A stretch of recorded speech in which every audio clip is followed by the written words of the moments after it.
solid yellow, solid white, no? Ngayon po, i-discuss ko po yan para alam po natin, ha?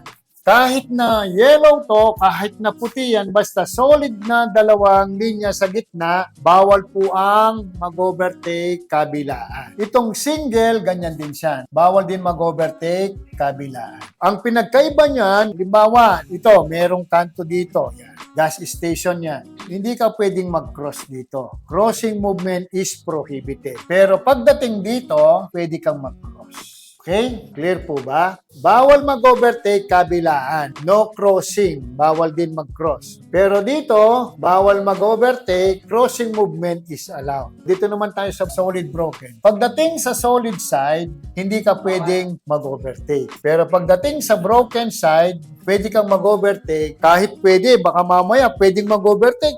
Yung pinag-aralan namin, sabi ni Sir John, meron kang kasalubong. Oh. Diba? Kailangan check yung okay?